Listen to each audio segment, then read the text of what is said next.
कहानी की शुरुआत में हम हमारे मेन लीड मिनवू को देखते हैं जो अपनी मम्मी की बातें याद कर रहा था। जहां उसकी मम्मी पूछती है, बेटा क्या तुमने खाना खा लिया? ये सुनकर मिनवू गुस्से में कहता है, उससे आपको क्या मतलब, आप अपने काम से काम रखिए, मैं आज बहुत ज्यादा बिजी हूँ, मैं आपको बाद में कॉल करता हूँ। लेकिन वो दिन कभी नहीं आया। उससे पहले ही उसकी मॉम ने अपना दम तोड़ दिया। उनके फ्यूनरल में बैठे बैठे मिनवू सोचता है, मुझे लगा था मॉम मेरे साथ हमेशा रहेंगी, अब तो वो नहीं रही। मगर उनके जाने का, उनकी बात ना मानने का रिग्रेट मुझे जिंदगी भर रहने वाला है। उसके बाद वो याद करता है जैसे उसे पता चला था उसकी मॉम आईसीयू में भर्ती है और पूछता है, मॉम अपनी हालत के बारे में पहले क्यों नहीं बताया? जिस पे उसकी मॉम कहती है, बेटा मैं तो अब बूढ़ी हो गई हूँ, मुझे लगा ये दर्द बुढ़ापे के कारण से हो रहा है, लेकिन मैं गलत थी और तुम बहुत ज्यादा बिजी रहते हो, इसीलिए मैंने तुम्हें बताना सही नहीं समझा। लेकिन मुझे खुशी है अभी तुम और तुम्हारी बहन मेरे साथ हो, और मुझे इस बात की भी खुशी है कि तुम मेरे बेटे बन के पैदा हुए हो। मिनवू मैं तुम्हारे कारण से बहुत ज्यादा प्राउड फील करती हूँ। मैंने तुम्हें बचपन से अब तक सिर्फ स्टडी करने को बोला है और तुमने एक बार भी मेरी बातों को नहीं नकारा। तुम बहुत ही अच्छे बेटे हो। मैं खुद पढ़ना चाहती थी लेकिन मैं कभी नहीं पढ़ पाई, इसीलिए मैंने तुम्हें अच्छे से पढ़ाया। ये सुनकर मिनवू रोते हुए कहता है, मॉम अभी भी टाइम है, आप अभी भी पढ़ सकते हो, मैं खुद आपको पढ़ाऊंगा। मॉम मॉम प्लीज कुछ तो जवाब दीजिए। लेकिन अब उसकी मॉम की सांसें थम चुकी थी। मिनवू के पास रिग्रेट के अलावा कुछ भी नहीं बचा था। प्रेजेंट में मिनवू मनी मन सोचता है, मैंने सिर्फ काम पे ध्यान दिया जिस कारण से मैं अपनी फैमिली को भूल गया था। मैं भूल गया था कि लोग वर्क और फैमिली दोनों को बैलेंस करके चलते हैं। अब मैं सोच रहा हूँ आखिर मैं इतना ज्यादा काम क्यों कर रहा हूँ, अब मैं इन पैसों का क्या करूंगा? मॉम मुझे माफ कर देना, मैं आपके पास बैठकर कभी आपका खुशी का हिस्सा नहीं बन पाया। तभी वहाँ पर उसके अंकल आ जाते हैं और कहते हैं, मिनवू तुम कब तक यहाँ पे बैठे रहोगे? ऐसे तो तुम्हारी तबीयत खराब हो जाएगी, अब तुम अपनी बहन को वहाँ पे रहने दो और तुम हमारे साथ चलो। अब हम देखते हैं उसके अंकल ड्रिंक करते हुए कहते हैं, तुम तो सही में बहुत बड़ी कंपनी में काम करते हो, तुम्हारी मॉम का फ्यूनरल भी वही लोग करवा रहे हैं। ये सुनकर मिनवू कहता है, क्या फायदा, इसका 10 साल से मैं वहाँ पे काम कर रहा हूँ और वो लोग मेरे लिए सिर्फ इतना ही कर पाए। तभी उसके अंकल कहते हैं, तुम्हें अपनी मदर को अच्छी लाइफ देनी चाहिए थी, कम से कम तुम उन्हें एक ग्रैंड चाइल्ड तो दे ही सकते थे जिसके साथ वो खेलती और अपने आप को बिजी रखती। अब कोई बात नहीं, अब तो तुम्हारी मॉम स्वर्ग में पहुंच गई होगी और अपने फैमिली से मिल भी लिया होगा। अगर आज बड़ी बहन जिंदा होती तो हम उनके लिए बहुत कुछ करते, मैं तो उनकी स्टडी भी नहीं करवा पाया था, उन्होंने हमारे लिए क्या क्या नहीं किया। ये बोलते हुए अंकल रोने लगते हैं। ये सुनकर मिनवू को काफी गुस्सा आता है कि उसे अपनी मॉम की विश तक नहीं पता था, उसे ये तक पता नहीं था कि उसकी मॉम अपनी लाइफ में क्या करना चाहती थी। उसकी मॉम ने आज तक बहुत सारा संघर्ष किया था और सिर्फ उस घटिया ली के कारण से। अब ये ली कौन है ये तो हमें आगे ही पता चलेगा, कहानी को अच्छे से देखते रहिए। तभी मिनवू कहता है, ली हमारे सबसे बड़े अंकल थे, मतलब मेरे मॉम के भाई, वो घर का पूरा पैसा चुरा कर भाग गए थे और कभी वापस नहीं आए, इसी कारण से मेरी मॉम को क्या कुछ नहीं सहना पड़ा और उन्होंने अपना ड्रीम भी त्याग दिया। जब ये सब हुआ था तब मॉम सिर्फ और सिर्फ 12 साल की थी, उनकी फैमिली के पास एक पैसा नहीं बचा था। अगर ली पैदा ही नहीं होता तो ये सब मेरी मॉम को सहना नहीं पड़ता। ये सोचते हुए वो बाहर जाता है और अपनी मॉम का फोन देखने लगता है। जैसे ही उनका गैलरी खोलता है वैसे ही उसे वहाँ पे उसकी बचपन से लेकर अब तक की फोटो दिखाई देती है। ये देखकर वो रोने लगता है। वो बहुत देर तक खड़ा होकर सोचने लगता है अब वो मॉम के लिए क्या कर सकता है, मगर उसके दिमाग में कुछ भी नहीं आता। इसी कारण से वो वापस से घर आ जाता है जहाँ उसे एक तालिस्मान दिखता है। उसे देखकर वो याद करता है ये तो उसकी मॉम लेकर आई थी और उसे कुछ बता रही थी। तब वो चिल्लाते हुए कहता है, आप सिर्फ फालतू के पैसे वेस्ट करती रहती हो, आपको तो पता भी नहीं है मैं कितनी मेहनत से पैसे कमाता हूँ, आपको सिर्फ पैसे वेस्ट करना आता है। ये सुनकर उसकी मॉम कुछ भी नहीं बोलती और उसके बगल में वो तलिस्मान रखते हुए सोचती है, जब इसे यूज करना हो कर लेना। ये बात याद करके वो सोचता है, कम से कम मैं मॉम के लिए फॉर्चून टेलर के पास चला जाता हूँ, वहाँ जाकर पता चल जाएगा ये सब सच है या फिर झूठ। उसके बाद वो पहुँच जाता है एक बाबा के पास, जहाँ पर वो बाबा कहते हैं, अगर तुम्हें उसे यूज करना है तो तालिस्मान के पीछे अपने खून से अपना नाम और उस डेट को लिखो जिस टाइम में तुम वापस जाना चाहते हो। ये सुनकर मिनवू सोचता है, क्या ये टाइम ट्रेवल करवाते हैं, क्या ये पॉसिबल भी है? जिस पे बाबा कहते हैं, ये तुम्हारे ऊपर डिपेंड करता है, अगर तुम सोचोगे ये सच है तो सच हो जाएगा। ये सुनकर वो पूछता है, क्या मैं किसी और के बॉडी में जा सकता हूँ? जिस पे बाबा कहता है, नहीं तुम ऐसे नहीं कर सकते, तुम पास्ट में किसी जिंदा इंसान के बॉडी में नहीं जा सकते हो लेकिन तुम तब जा सकते हो जब उसका बॉडी का ओनर मर जाए, तब तुम्हारी आत्मा उसके बॉडी में चली जाएगी और तुम उसकी लाइफ जी पाओगे। ये सुनकर वो घर आ जाता है और इस बात को 1 साल हो जाता जाते हैं। एक साल में वो बहुत सारी रिसर्च करके बैठा था, किसकी बॉडी में जाना है, कब जाना है, अपनी मॉम की लाइफ बेटर कैसे बनानी है और भी बहुत कुछ। अब हम देखते हैं वो अपने मॉम के डेथ एनिवर्सरी पे उनके ग्रेव पे पहुंचता है और अपना हाथ काटता है और अपने खून से उस पे नाम और डेट डाल के उसके मुंह में डाल देता है, मगर कुछ भी नहीं होता। लेकिन तभी अचानक से एक बहुत ही तेज रोशनी चमकती है और उसकी बॉडी को कुछ होने लगता है। वो मनी मन सोचता है, क्या मैं मरने वाला हूँ, क्या मैंने गलती कर दी उस बाबा की बात मानकर, और क्या मैंने तालिस्मान पे ली का नाम लिख कर गलती कर दी। तभी अचानक से उसके कानों में आवाज आने लगती है, ली ली क्या तुम ठीक हो, क्या तुम मेरी बात सुन सकते हो। ये सुन के ली सोचता है, मैं अपनी बॉडी मूव क्यों नहीं कर पा रहा हूँ, ये आदमी मुझे ली क्यों बोल रहा है, क्या मैं सही में ली के बॉडी में पहुंच चुका हूँ 1962 में, जब वो कोल गैस की वजह से मर गया था। क्या मैं अब भी कार्बन मोनोऑक्साइड की वजह से मर जाऊंगा, क्या मैं वापस से प्रेजेंट में लौट जाऊंगा। लेकिन मुझे वापस नहीं जाना, मुझे यही रहकर मॉम के लाइफ को अच्छा करना है। ये सोचते हुए वो पूरी जान लगा देता है और अपनी आंखें खोलता है। जो उसके पास इंसान था वो उसे मारने का ट्राई करते हुए कहता है, तेरा स्टॉक सर्टिफिकेट कहाँ है, मैं उसे बेचकर तेरी फैमिली को दे दूंगा। ये सुन के ली उसे मारते हुए कहता है, तू अपने आप को मेरा दोस्त बोल रहा है, लेकिन तू कुछ पैसों के लिए मुझे मारने का ट्राई कर रहा है। फिर वो उसे मारते हुए कहता है, तेरे कारण से मेरी मॉम की लाइफ हेल बन गई, वो कभी पढ़ लिख नहीं पाई, मैं आज तुझे जान से मार दूंगा। तभी वो बंदा ली को बोलता है, भाई तू मुझे क्यों मार रहा है, एक बार मेरी बात तो सुन, भले ही मैं गरीब हूँ लेकिन मेरा कोई भी विचार नहीं था तुझे मारने का, मैं तो तुझे जगाने का ट्राई कर रहा था।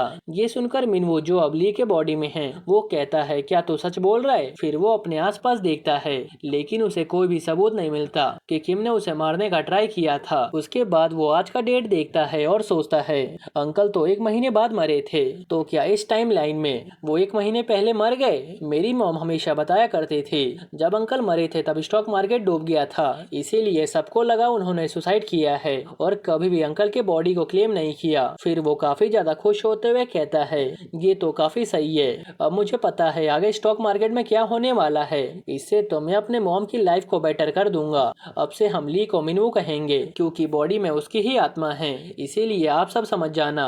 उसके बाद वो किम को बिठाकर सभी डिटेल लेता है, जहाँ पर वो बताता है, मैं तो सिगरेट लेने गया था तभी कर्फ्यू लग गया, जब मैं वापस आया तो मैंने देखा तुम मर रहे हो, तो मैं तुम्हें बचाने का ट्राई करने लगा। ये सुनकर मिनवू सोचता है, इस बंदे के ऊपर कर्ज है, ऊपर से इसके 8 भाई बहन हैं, ये पैसों के लालच में ऐसा कर सकता है, लेकिन अभी मुझे स्टॉक पे ध्यान देना चाहिए। अभी ली अंकल के पास 5 मिलियन है, साथ ही साथ उनके पास सर्टिफिकेट शेयर भी है। फिर वो किम से पूछता है, इन शेयर के दाम अभी क्या है, जिस पर वो बताता है 3.65 पर शेयर। ये सुनकर वो हैरानी से सोचता है, इसका मतलब अंकल का स्टॉक 300 गुना बढ़ चुका है, इसका मतलब 200 मिलियन हुआ, अब तो मैं अमीर होने वाला हूँ। किम ऐसा करो, अपना सामान पैक कर लो। अब हम देखते हैं वो रास्ते पे निकल जाता है। वो छोटे छोटे बच्चों को बचा हुआ खाना खाते हुए देखता है और सोचता है, मॉम ने ऐसी हालत में सरवाइव कैसे किया होगा। तभी किम पूछता है, क्या तुम्हें भूख लगा है, क्या तुम पिग पॉरेज खाना चाहते हो, लेकिन मिनवू चिढ़कर मना कर देता है। फिर किम पूछता है, क्या तुम अपने शेयर नहीं बेचना चाहते हो, जिस पर वो कहता है, नहीं अभी नहीं, मैं बेचूंगा, लेकिन अगर तुम चाहो तो अपना शेयर बेच सकते हो, लेकिन अगली बार हम मिलेंगे तो स्ट्रेंजर की तरह। ये सुनकर वो माफी मांगने लगता है। तब मिनवू उसके सिर पर हाथ रखते हुए कहता है, मिनवू मुझे माफ कर दो। ये सुनकर मिनवू सोचता है, ये तो अभी सिर्फ 20 साल का बच्चा है। फिर वो उसे कुछ पैसे देकर सेटल होने को बोलता है। ये देखकर वो रोते हुए पूछता है, क्या तुमने मुझे माफ कर दिया, जिस पर वो वहाँ से जाते हुए कहता है, पता नहीं, लेकिन कभी हम वापस से मिले तो बैठकर साथ में ड्रिंक करेंगे। अब हम देखते हैं मिनवू अगले कुछ हफ्तों तक अपना फिजिकल हेल्थ सही करने में लगा देता है ताकि उसे इस बॉडी में रहने की आदत हो जाए। अब हम देखते हैं मिनवू एक कैफे में कॉफी पीने जाता है। ये सुनकर वेट्रेस हैरान होते हुए पूछती है, क्या आप अमीर है, क्योंकि कॉफी आज के टाइम में गोल्ड के बराबर है और इसे सिर्फ अमीर लोग पीते हैं। ये सुनकर मिनवू उसे पैसे देते हुए जल्दी से कॉफी लाने को बोलता है और वो भागकर वहाँ से कॉफी लेने जाती है। कुछ देर बाद मिनवू अपना कॉफी एंजॉय करने लगता है। तभी एक ओल्ड मैन उसके पास आते हुए कहता है, ओए बच्चे, तुम अभी एक स्टूडेंट दिख रहे हो, क्या तुम्हारे पास कुछ ज्यादा ही पैसे हैं जो हजारों रुपए सिर्फ एक कॉफी पे उड़ा रहे हो, क्या तुमने भी स्टॉक खरीदा है। ये सुनकर मिनवू मनी मन सोचता है, ये सब मेरे से क्यों पूछ रहे हैं। फिर वो बोलता है, आपको क्यों जानना है, क्या आपको कोई दिक्कत है। ये सुनकर वो ओल्ड मैन उसे स्टॉक वापस लेने को बोलता है और एक बिजनेस कार्ड देकर वहाँ से निकल जाता है। मिनवू को पता चलता है ओल्ड मैन एक रिपोर्टर है, लेकिन वो इस पे ध्यान नहीं देता। कुछ दिनों बाद मिनवू सोचता है, उस बंदे ने स्टॉक्स वापस लेने को क्यों बोला था, अभी तो स्टॉक काफी तेजी से ऊपर बढ़ रहा है, वो रिपोर्टर जरूर कुछ जानता है, लेकिन मैं उससे ज्यादा जानता हूँ। अब हम देखते हैं कुछ टाइम बाद मिनवू अपने सारे स्टॉक बेच देता है। उसके स्टॉक के प्राइस आसमान छू चुके थे और उसे टोटल 2 बिलियन मिलता है। ये देखकर आसपास के काफी लोग बहुत ही शॉक्ड होते हैं और कुछ कहने लगते हैं ये तो पागल हो गया है जो अपने स्टॉक बेच रहा है, इसे तो अपना स्टॉक बचा के रखना चाहिए। लेकिन मिनवू उन लोगों की बातों पर ध्यान नहीं देता और 10 मिलियन बैंक से निकालता है और बाकी सारे पैसे अकाउंट में ही रहने देता है और वहाँ से निकल जाता है। उसके जाते ही मार्केट क्रैश हो जाता है और सभी लोग बर्बाद हो जाते हैं। ये देखकर चश्मिश बंदा कहता है इस बच्चे को किसी ने बताया था कि स्टॉक क्रैश होने वाला है, इसने इतने परफेक्ट टाइम पे स्टॉक बेच दिया। क्या ये बिगिनर लक था? इस चश्मिश को जीनियस माना जाता है स्टॉक मार्केट में, लेकिन असलियत में ये बंदा स्टॉक मार्केट को क्रैश करवाने का काम करता है, गलत गलत अफवाह फैलाकर। ये एक तरीके से कौन आर्टिस्ट है। तभी अचानक से वही ओल्ड मैन जो की रिपोर्टर है, उसका नाम पार्क है, वो आकर चश्मिश की फोटो लेने लगता है और मिनवू को जाते हुए देखकर स्माइल करते हुए सोचता है सही हुआ, इसने सही टाइम पे अपना स्टॉक बेच दिया। चलो कोई तो है जो आज आसमान की ऊंचाइयों पे पहुंचने वाला है। इधर हम मिनवू को देखते हैं जो कि भागते हुए कहीं जा रहा था और सोचता है अब मैं अमीर बन चुका हूँ, अब बस मुझे मॉम को ढूंढना है और उन्हें एक अच्छे से स्कूल में भेजना है, अब मैं बहुत ही अमीर बनूंगा। ये सोचते हुए वो भागने लगता है। तभी उसकी नजर कोने में बैठे भूखे बच्चों पे पड़ती है। ये देखकर वो बारिश में भीगते हुए सोचता है मेरे इतने पढ़ाई करने का क्या फायदा, आखिर मैं पास्ट में क्यों आ गया। क्या मुझे सिर्फ अपने फैमिली को गरीबी से बचाना चाहिए? क्या ये करके मैं सेटिस्फाइड हो पाऊंगा? क्या अंकल ली या फिर मुझे खुशी मिल पाएगी? अब सीन शिफ्ट होता है और हम देखते हैं मिनवू एक आइलैंड की तरफ जाने के लिए बोट पे बैठता है और बोट चलाने वाला कहता है यंग मैन तुम इस आइलैंड पे क्यों जा रहे हो? वहाँ पे सिर्फ राइस की खेती होती है, वहाँ तुम्हारे देखने के लिए कुछ भी नहीं है। ये सुनकर मिनवू स्माइल करते हुए कहता है अंकल अगर मैंने वो जगह नहीं देखा तो जिंदा रहने का कोई भी फायदा नहीं है। ये सुनकर अंकल स्माइल करते हुए कहते हैं ऐसा फील हो रहा है जैसे वो राइस का खेत तुम्हारी जिंदगी बदलने वाला है। मिनवू मनी मन सोचता है ये अंकल बाकी सभी लोगों से काफी अलग है। फिर वो कहता है अंकल कुछ सालों में तो इंसान माउंटेन नदी तक बदल जाती है, ये तो मेरा फ्यूचर है, ये भी समय के साथ बदल सकता है। फिर वो कुछ ही देर में उस आइलैंड पे पहुंच जाता है और मनी मन सोचता है इस आइलैंड को आगे जाकर गंगनाम के नाम से जाना जाएगा जो कोरिया का एक बहुत ही फेमस सिटी बनने वाला है। अभी ये जगह पूरी खाली है, लेकिन जैसे ही यहाँ पर ब्रिज बनेगा वैसे ही इस जमीन की कीमत आसमान छू लेगी। फिर वो जाता है और उसे एक ब्रोकर वो पूरा एरिया दिखाता है। मिनवू अच्छे से उस एरिया को देखने के बाद कहता है अब तक मैंने जो भी एरिया देखा है मैं वो सब खरीदना चाहता हूँ। ये सुनकर ब्रोकर काफी ज्यादा शॉक्ड होता है। फिर मिनवू उस बंदे को डाउन पेमेंट करके वहाँ से निकल जाता है। बोट में वापस जाते हुए वापस से वो अंकल पूछते हैं क्या वो जगह देखने के बाद अब तुम्हारा फ्यूचर बनने वाला है? तब मिनवू मनी मन सोचता है क्या ये वही इंसान है जिसने मुझे पहले किनारे पे छोड़ा था? फिर वो कहता है हाँ मैंने उस जगह को अच्छा देखा, वो जगह तो मेरी सोच से भी ज्यादा खूबसूरत निकला, इसीलिए मैंने कुछ लैंड खरीद लिया। ये सुनकर वो अंकल कहते हैं अच्छा तो तुम फ्यूचर में आगे जाने वाले हो। उनकी बातें सुनकर मिनवू को ऐसा लगता है जैसे ये अंकल कोई आम इंसान नहीं है और वो उसके माइंड को पढ़ पा रही है। फिर अंकल पूछते हैं तुमने उस एरिया को क्यों खरीदा? मैं पिछले 10 साल से बोट चला रहा हूँ लेकिन किसी अजनबी ने यहाँ पे आके डायरेक्ट जमीन नहीं खरीदा। ये सुनकर मिनवू पूछता है कि आप मेरे प्लान को जानना चाहते हो? वैसे आप यहाँ पे ये काम क्यों कर रहे हो? आप तो कुछ और भी कर सकते हो। ये सुनकर वो कहते हैं मैं इसका जवाब दूंगा लेकिन तुम पहले मेरे बातों का जवाब दो, तुमने ये जमीन क्यों खरीदा? ये सुनकर मिनवू कहता है जमीन फ्यूचर इन्वेस्टमेंट की तरह है।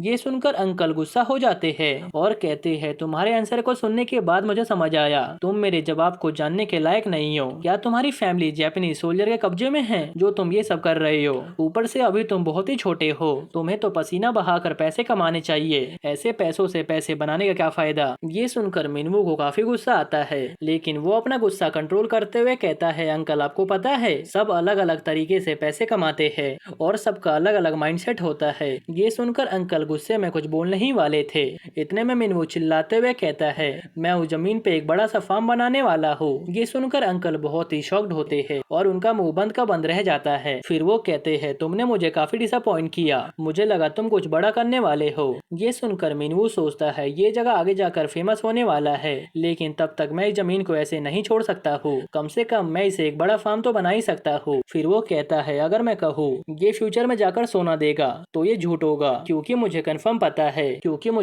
पता है ये आगे जाकर सोने का खदान बनने वाला है, लेकिन तब तक मैं वेट नहीं कर सकता हूँ, इसीलिए मैं एक जॉब करूंगा। जिस पे अंकल पूछते हैं वो जॉब फार्मर का होने वाला है ना? जिस पे मिनवू याद करता है कैसे बच्चे भूखे मर रहे हैं, गंदा खाना खा रहे हैं। माना कि इस जगह पे फसल उगाना मुश्किल है, लेकिन नामुमकिन तो नहीं है। उसके बाद वो चिल्लाते हुए कहता है, मैं अपने देश के लोगों को भूखा नहीं मरने दे सकता हूँ, इसीलिए मैं यहाँ पे मेहनत से खेती करूंगा और उनका पेट भरूंगा। उसका ये जवाब सुनकर अंकल स्माइल करते हुए कहते हैं, सही हुआ, मैंने तुम्हारा वेट किया। वैसे मेरा नाम चॉय है, मैं तुम्हें अपना फुल नाम नहीं बताने वाला हूँ, इसीलिए मुझे तुम चॉय बुला सकते हो। तुम्हें पता है तुम पहले इंसान हो जो मेरे फादर की तरह बात कर रहे हो। ये सुनकर मिनवू नोटिस करता है, ये बंदा कोरिया के कैपिटल सिटी वाले एक्सेंट में बात कर रहा है। मैंने बुक में पढ़ा था एक चोई नाम की फैमिली थी जिन्होंने अपने पैसों से यूनिवर्सिटी बनवाई थी और बहुत कुछ किया, लेकिन उनके साथ गद्दारी हुई थी और उनका नाम हिस्ट्री से मिटाने की कोशिश की गई। अब मुझे समझ आ रहा है ये इंसान बोटमैन क्यों बना है। उसके बाद मिनवू उन्हें अपना इंट्रोडक्शन देते हुए कहता है, अगर आपको मेरी जरूरत कभी भी हो तो आप मुझे आकर यहाँ पे ढूंढ सकते हो। जिसपे वो कहता है, मुझे तुम्हारी जरूरत क्यों पड़ेगी। तब मिनवू कहता है, ये मुझे नहीं पता, लेकिन कभी भी आपको अकेला फील हो या फिर आपको अपनी जिंदगी से शिकायत हो तब आप मुझसे आकर मिल सकते हो।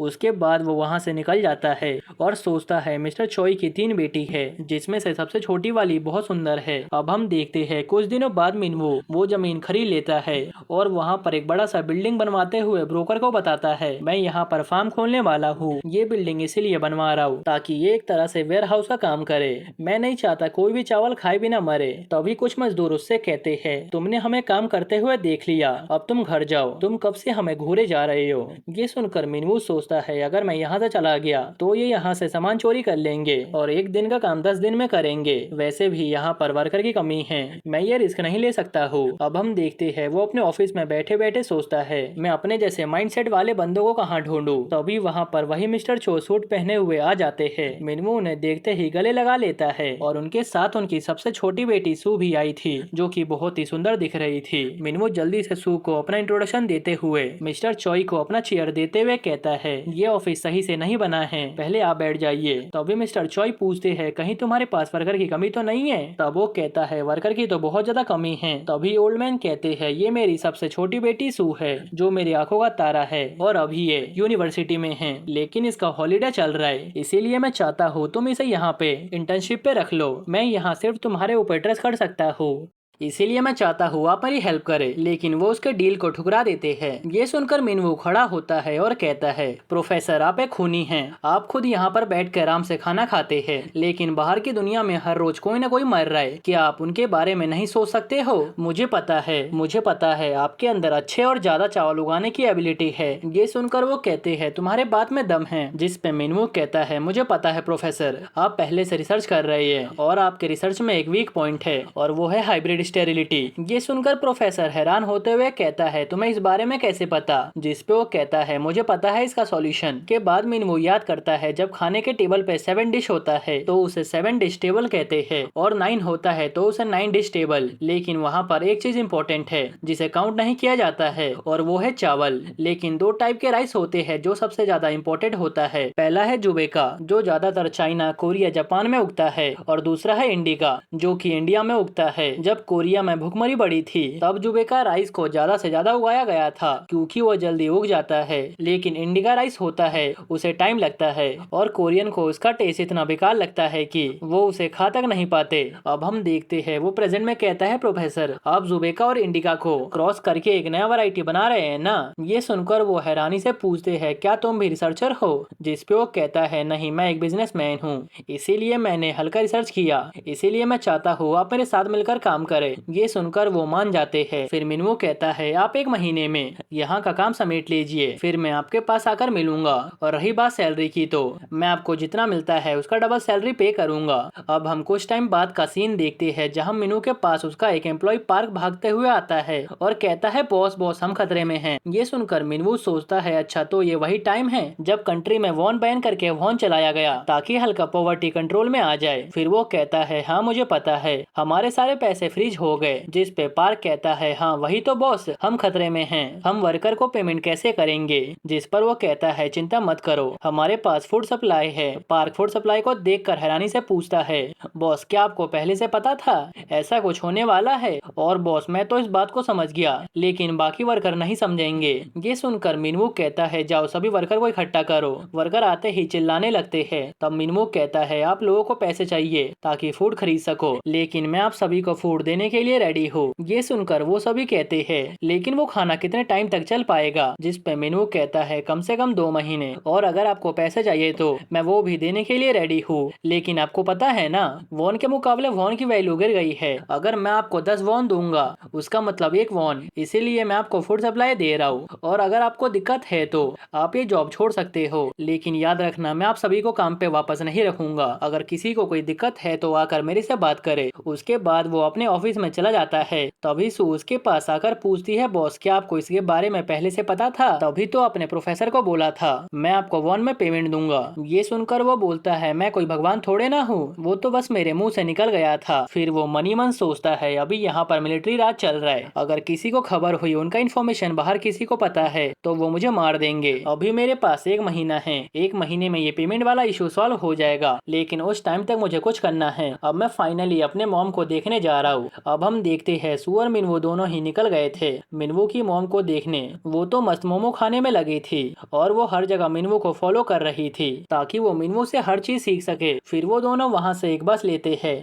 और अपनी माँ के गाँव में जाते हैं, जहाँ एक बंदा मिनवू को देखकर कहता है, अरे तुम तो ली हो। ये सुनकर मिनवू मनी मन सोचता है, हाँ ये मुझे ली के मेमोरीज में दिख रहा था। फिर वो बंदा अपनी बैलगाड़ी पे उन्हें सवारी देता है। फिर वो मिनवू को याद दिलाता है कैसे अपने फैमिली का पैसा लेकर भाग गया था, उसने उनका इकलौता घर बेच दिया था। फिर मिनवू अपने घर पे जाता है, जहाँ उसके भाई बहन उसे देखकर खुश हो जाते हैं। फिर मिनवू अपने पेरेंट्स से सिर झुकाकर माफी मांगने लगता है। तभी उसे पीछे से एक आवाज आती है जो उसे जाना पहचाना लगता है और वो उस आवाज को सुनकर रोने लगता है। इतने में एक लड़की भागते हुए आती है और उसके सिर पे एक टपली मारती है और कहती है, भाई तुमने मेरे लिए खाने के लिए क्यों नहीं खरीदा? ये कोई और नहीं बल्कि उसकी मॉम थी। मिनवू की मॉम का नाम नामी है, वो अभी काफी छोटी थी। इतने में नामी की मॉम उसे मारते हुए कहती है, क्या अपने बड़े भाई को कोई मारता है?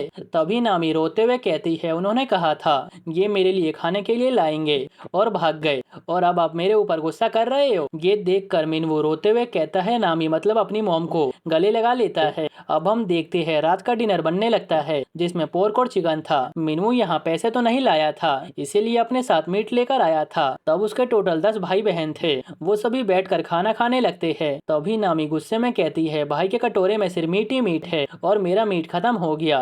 ये सुनकर मिनवू उससे अपना कटोरा बदल लेता है। ये देखकर वो काफी ज्यादा खुश हो जाती है और जल्दी जल्दी खाने लगती है। ये देखकर मिनवू को काफी ज्यादा बुरा लगता है क्योंकि उसकी मॉम ने अपनी लाइफ में कभी मीट नहीं खाया था, इसीलिए उन्हें बाद में जाकर मीट पसंद नहीं था। इसी कारण से वो हमेशा सिर्फ सब्जी से काम चलाती थी। अब हम देखते हैं मिनवू और नामी बैठी थी, जहाँ नामी कहती है, भाई आप तो बहुत ज्यादा कूल हो, साथ ही साथ में आप बहुत ही हैंडसम हो, क्या आप ठग बनने वाले हो? ये सुनकर वो पूछती है, क्यों, क्या तुम चाहती हो मैं ठग बनूं? जिस पर वो मिनवू के पैरों पे अपने सर रखते हुए कहती है, नहीं मैं चाहती हूँ, आपका जो मन करे आप वो करो। अगर आप ठग बनना चाहते हो तो वो बन सकते हो, और अगर आप प्रेसिडेंट बनना चाहते हो तो वो भी बन सकते हो। ये सुनकर मिनवू हैरान होते हुए सोचता है, मॉम तो अभी सिर्फ 12 साल की है, फिर भी वो सिर्फ मेरे भाई का भला चाहती है। फिर मिनवू पूछता है, क्या तुम चाहती हो मैं वापस छोड़ के चला जाऊँ? जिस पर वो कहती है, हाँ अगर आपका मन करे कहीं और रहने का तो आप वहाँ पे जाके रह सकते हो, मुझे इससे कोई भी दिक्कत नहीं है, आप सिर्फ खुश रहना। ये बोलते बोलते वो सो जाती है।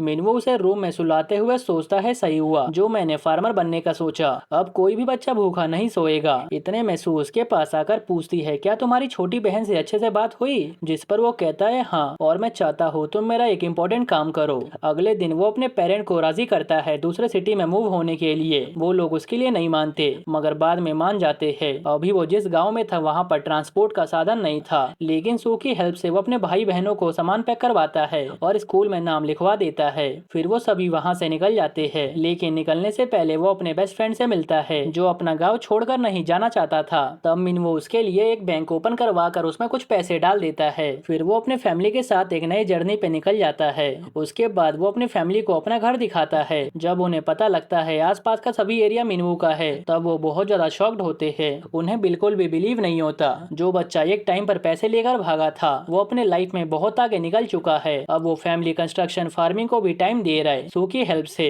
उसके भाई और बहन आराम से स्कूल में जा रहे थे और सू ने अब हल्का मॉडर्न ड्रेस पहनना स्टार्ट कर दिया था, जिससे उसे कहीं आने जाने में आसानी होती थी। पेमेंट भी अब सही हो गया था और प्रोफेसर उसकी टीम ज्वाइन कर लेते हैं। मिनवू उनके लिए एक बड़ा सा रिसर्च लैब बनवाता है और वहाँ पर और भी लोगों को हायर करता है। फिर उन्हें बताता है कि उसे क्या चाहिए और उसकी क्वालिटी अच्छी होनी चाहिए, जिससे कोई भी बच्चा भूखा ना रहे। फिर वो उन लोगों को सॉल्यूशन भी बताता है कि आखिर उनका रिसर्च क्यों फेल होता है। ये जानकर सभी बहुत ही शॉक्ड होते हैं। इतने में एक बंदा कहता है मुझे एक क्वेश्चन पूछना है। तब मिनवो उसका क्वेश्चन सुनता है और अपना आंसर बताता है, जिसे सुनकर सभी बहुत ही सहमत होते हैं। मिनवो का मानना था प्रोडक्शन के साथ साथ टेस्ट भी अच्छा होना चाहिए, टेस्ट में कोई भी कॉम्प्रोमाइज नहीं होना चाहिए। फिर वो याद करता है जापान में एक अच्छे रिसर्चर है जो कि राइस क्वालिटी को इम्प्रूव करने में हेल्प कर सकते हैं। ये पता करते ही वो जापान जाने के लिए बैग पैक करने लगता है, लेकिन वो इस बार सू को ना ले जाकर पार्क को ले जाने वाला था, जिस कारण से पार्क तो बहुत ही खुश होते हुए कहता है बॉस मैं आपके कारण से इंटरनेशनल ट्रिप जाने वाला हूँ।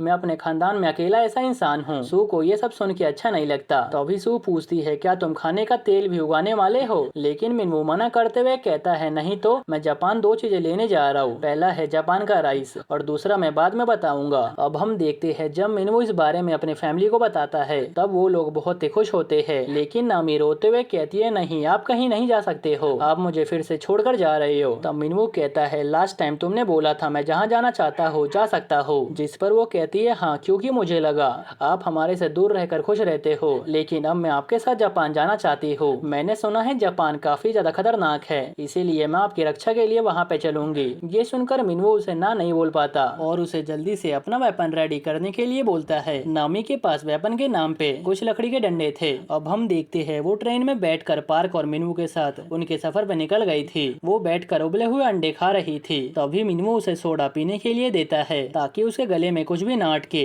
ये देखकर वो जल्दी से गटक लेती है और उसी रफ्तार में पार्क के मुंह में सोडा फेंकते हुए कहती है बड़े भाई ये तो मुझे क्या पिला रही हो, क्या इसमें जहर मिला हुआ है, मेरा गला जल रहा है। मिनवो मनी मन सोचता है मॉम तो काफी ज्यादा अलग है, जिस इंसान को मैं मॉम बोलता था वो ये नहीं है। वो काफी शांत थी और मेरे लिए सब कुछ कॉम्प्रोमाइज कर देती थी। मुझे इनका ऐसा बचपन जीना काफी अच्छा लग रहा है। वो तीनों ट्रेन के बाद शिप लेते हैं और एक लंबे सफर के बाद जापान पहुंच जाते हैं। पार्क देखकर हैरानी से कहता है जापान में तो वॉर हुआ था, लेकिन ये तो काफी ज्यादा एडवांस लग रहा है, यहाँ पर तो इतनी ऊंची ऊंची बिल्डिंग है। तब मिनवो कहता है मैं खुद बहुत ज्यादा हैरान हूँ, मुझे लगा था यहाँ पर सब कुछ तबाह हो गया होगा, लेकिन ये सब तो काफी एडवांस है। तभी नामी इधर उधर देखते हुए कहती है बड़े भाई क्या ये सभी जापानीज है, जिस पे मिनवो हाँ जवाब देता है। तब वो कहती है अगर ऐसी बात है तो यहाँ लोगों ने डीमंस वाले मास्क क्यों पहने हैं, जिस पर वो कहता है जापानीज लोग हमारे जैसे होते हैं। माना जापान ने बहुत ही गलत काम किए, लेकिन इस बिहाफ पे हम उन्हें जज नहीं कर सकते हैं, इसीलिए तुम जापानीज लोगों पे नहीं बल्कि यहाँ की चीजों पर ध्यान दो